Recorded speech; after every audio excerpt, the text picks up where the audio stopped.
The Truth 24 Times a Second by Johan van der Keuken. The idea of truth 24 times a second is erroneous. Vous avez l'air d'avoir peur, pourquoi? Oui, j'ai peur. Faut pas? Je trouve que c'est comme si la police m'interroge. Elle était moins belle qu'hier après-midi. Oui, un peu. La photographie, c'est la vérité. Et le cinéma, c'est 24 fois la vérité par seconde. The acceleration that takes place in a mechanical process creates a gap between the function of a mechanical repetition and its form as a continuous flow that is only perceivable in a purely subjective experience of time. Fragmentation in the present-day montage conception is not an automatic result of a fragmentation built into the mechanics of the film. It solely corresponds to the searching movements in our consciousness, to the shifting back and forth between the various layers of reality. Just as the corners, holes, convex and concave surfaces in a given space can be explored, the time fragments in the film correspond to the convex and concave surfaces in our time experience, as it is shaped by various states of mind. Whereas Eisenstein's cubist montage created an equivalent in time for the free standpoint in some given space, in today's montage we move freely in a space that no longer has any borders. The dialectic element lies in the fact that, again and again, the montage is abolished by its own disappearance, an amorphous flood of observations in which shapes waveringly emerge. These shapes represent, so to speak, our feeling of responsibility, choice, direction. They are microscopic signs of everyday solidarity in the flow of perception.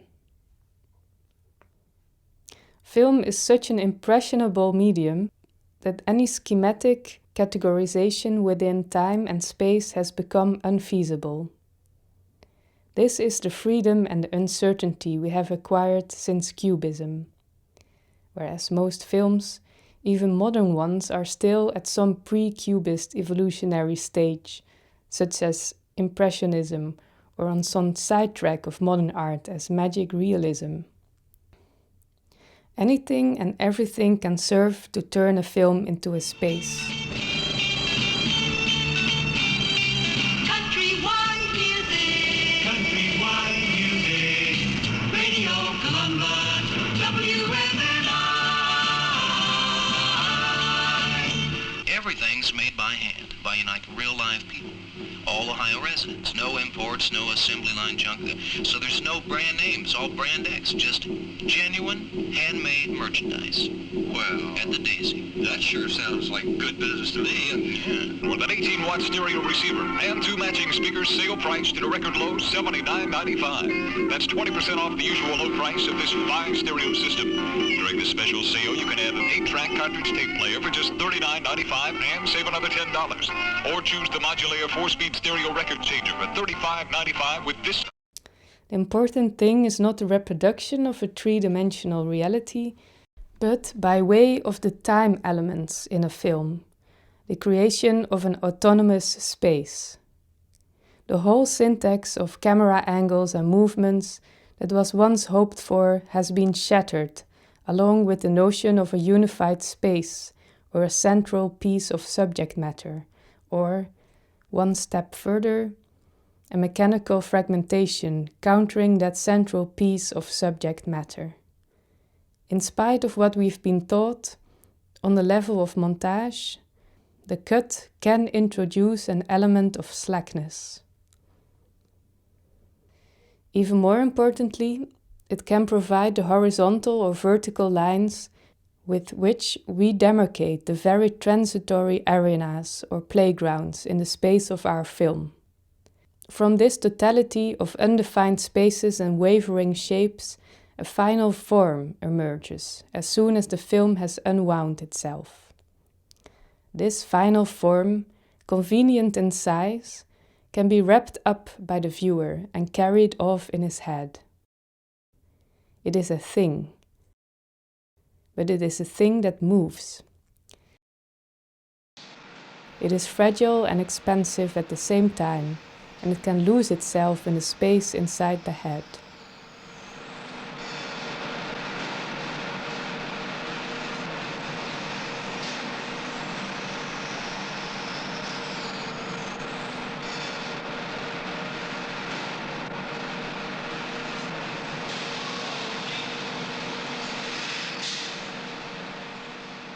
But as long as we can keep an eye on what is going on in there, whenever we want, we can scrutinize the forces that rule reality.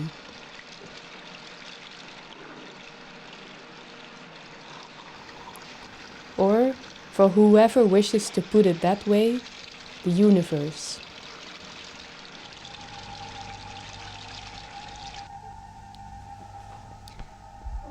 The dynamic equilibrium of a composition is a permanent check on the tension, violence and aggression in the real world.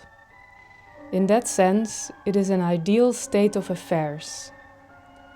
The everyday aspect, the upper layer of consciousness, consists of never forgetting the unchecked violence and its opposite pole, the unchecked slackness. If the final aim of a work of art is the breaking down of weak forms and the creation of an equilibrium of strong forms, then weaknesses, stagnations and movements of shattering fervor also have to be included in the composition. This means that one has to choose one's points of departure in ordinary reality, which, in essence, rebels every way it can against composition. Thus, film has two layers: the unending interaction of strong forms in dynamic equilibrium expressing a general progressive view on the world, and a series of moments of stagnation and unresolved violence, corresponding to the individual fate that can not yet be steered by strong forms, and usually accounts for the more anecdotal streams in the film. But in the process of filmmaking, these two layers have to merge into a final form in which there is no longer any hierarchic distinction between the component elements. This is why even a text or anecdote can become a spatial element. Emotionally speaking, the work of filmmaking is indeed the energy expended mirroring information back and forth, and granting that information its final form. The film itself is only a vehicle for information, not a product. It is a substance that possesses certain characteristics that can be played off against each other. This accounts for the idea of dynamic structure, in contrast to the idea of a final product.